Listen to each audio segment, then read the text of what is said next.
নমস্কার বন্ধুরা, এই ভিডিওতে আলোচনা করব আরভিএনএল এবং আইআরএফসি এই দুটো শেয়ারের মধ্যে ফান্ডামেন্টালে কোনটা ভালো বা কোনটা খারাপ, অর্থাৎ কোনটার রেশিও ভালো এবং কোনটার রেশিও খারাপ। যেমন এখানে দেখতে পাচ্ছেন আরওই যেটা আরভিএনএলের ক্ষেত্রে চলছে প্রায় 9%-এর কাছাকাছি, যেটা আইআরএফসির ক্ষেত্রে চলছে প্রায় 12-13%-এর কাছাকাছি। তাহলে এখানে উইনার হচ্ছে আইআরএফসি। এইরকমই আরও বিভিন্ন রেশিওগুলো কম্পেয়ার করে দেখাবো এবং আপনাদের বলবো যারা যারা সুইং ট্রেডিং শিখতে চান বা সঠিক পদ্ধতিতে কীভাবে ভালো ভালো শেয়ারগুলো খুঁজে আপনার স্টক মার্কেটে কাজ করবেন সেইগুলো যদি শিখতে চান তাহলে আপনি আমার সঙ্গে হোয়াটসঅ্যাপে যোগাযোগ করতে পারেন। কারণ আমি মার্কেটে 7 থেকে 8 বছর কাজ করছি, ফুল টাইম কাজই হচ্ছে স্টক মার্কেট। তাই স্টক মার্কেটে যে কোনো হেল্প যদি আপনি আমার কাছ থেকে চান তাহলে বর্তমানে যে নাম্বারটা দেখতে পাচ্ছেন সেটা আমার হোয়াটসঅ্যাপ নাম্বার। সেই নাম্বারে আপনারা সেভ করে আমাকে মেসেজ করতে পারেন বা আমাদের ফ্রি হোয়াটসঅ্যাপ গ্রুপে জয়েন হতে পারেন। লিঙ্ক ডেসক্রিপশনে পেয়ে যাবেন বা এই নাম্বারে মেসেজ করলে আমি আপনাকে হোয়াটসঅ্যাপ গ্রুপে জয়েন করে দেবো। তো চলুন ভিডিওটি শুরু করা যাক। আরওসিই দিয়ে যদি আমরা কম্পেয়ার করি তাহলে দেখতে পাবো যে আরভিএনএলের আরওসিই চলছে প্রায় 5%-এর কাছাকাছি এবং আইআরএফসির চলছে প্রায় 6%-এর কাছাকাছি।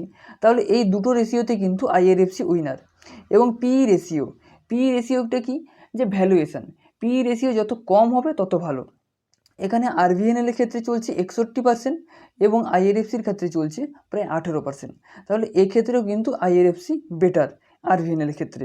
পিবি রেশিও এক্ষেত্রে কিন্তু আরভিএনএল বেটার আইআরএফসির থেকে। ওকে, এরপরে যদি আমরা নিচের দিকে লাইনগুলো দেখি তাহলে দেখতে পাবো যে ডেট টু ইকুইটি যত কম হবে তত ভালো। এখানে আরভিএনএলের ক্ষেত্রে অনেকটা কম, কিন্তু মনে রাখবেন যে আইআরএফসি এটা যেহেতু ফাইন্যান্স কোম্পানি তাই এই কোম্পানির ক্ষেত্রে ডেট থাকবে, তাই এক্ষেত্রে কোনো কম্প্যারিজন চলে না।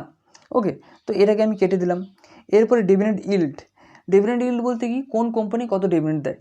যেমন আরভিএনএল দিচ্ছে আপনাকে 0.63, অর্থাৎ তেমন কোনো ডিভিডেন্ড দিচ্ছে না, কিন্তু আইআরএফসি দিচ্ছে প্রায় 2%-এর উপরে, মানে ডিভিডেন্ড ইল্ডটা। তাহলে এক্ষেত্রে কিন্তু ডিভিডেন্ড যারা চান তাদের জন্য আইআরএফসি বেটার হবে আরভিএনএল থেকে। আরওএ যেখানে এটা প্রায় সমান সমান চলছে তাই কোনো কম্পেয়ার হবে না।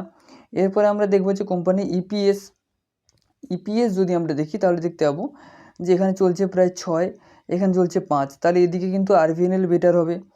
এবং যদি আমরা প্রফিট গ্রোথ বা রেভিনিউ গ্রোথ দেখি, রেভিনিউ গ্রোথ আরভিএনএলের ক্ষেত্রে 5% এবং আইআরএফসির ক্ষেত্রে প্রায় 7%, তাহলে এই ক্ষেত্রে কিন্তু আইআরএফসি বেটার। প্রফিট গ্রোথ এখানে কিন্তু ডাউন, এখানে কিন্তু স্টেবল, তেমন কোনো গ্রোথ নেই এই দুটো কোম্পানির মধ্যে। এবং অর্ডার বুক এখানে ভেরি স্ট্রং, আবার এই কোম্পানির ক্ষেত্রে প্রায় না। সো সবগুলো দিক বিবেচনা করে বলা যেতে পারে যে আরভিএনএল থেকে বর্তমানে আইআরএফসি বেটার।